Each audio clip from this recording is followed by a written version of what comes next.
from Washington. Good morning, John Cohn. Good morning. Nice to be with you this morning. What are your thoughts as you hear the response of Hurricane Maria from Puerto Rico all these many weeks and months later? Well, I feel kind of torn.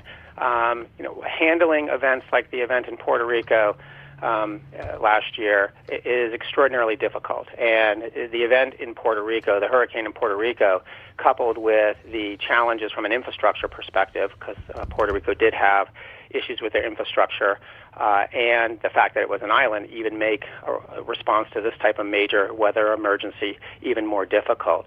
At the same time, the result was total devastation on the island, long-lasting power outages, and a significant number of fatalities.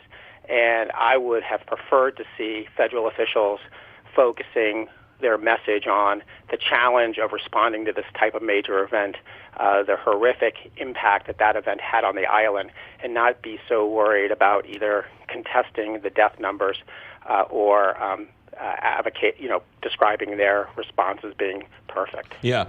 John Cohn, what's interesting about this Puerto Rico story, and it's not getting a lot of attention in the news media, but the hurricane itself didn't get a lot of attention, right? New Orleans, it was ongoing wall-to-wall coverage. No national media outlets set up shop in Puerto Rico. They did not, on a daily basis, show the devastation each and every day. So the national government did whatever they did in secret or in silence. So in some ways, if we didn't like the response, the national news media never covered it. So how was the rest of us, including the local and state and federal officials, know what was going on?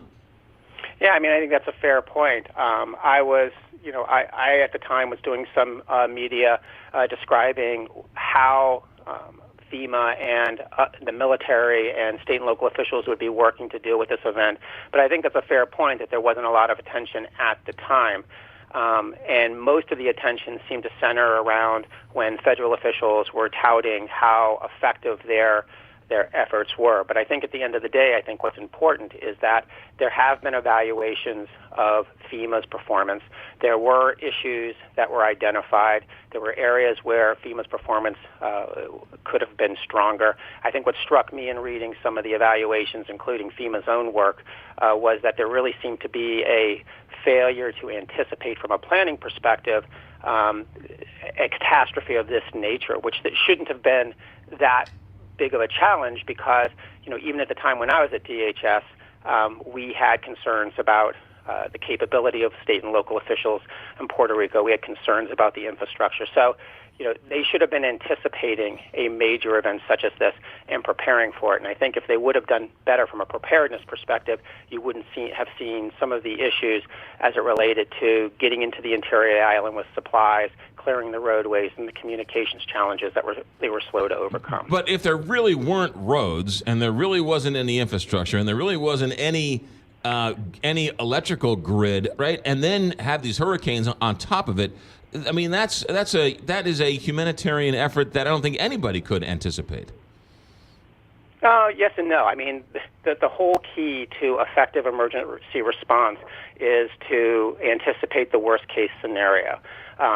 This is the same complaint that was made after the September 11th attacks, where, and I think rightly, it was pointed out that our national security infrastructure never really anticipated a large-scale terrorist event occurring in this country. And as a result of that event, we've changed the way we think about terrorist threats, the way we deal with terrorist threats. I think the same can be said from an emergency management perspective as it relates to hurricanes or major wildfires or earthquakes.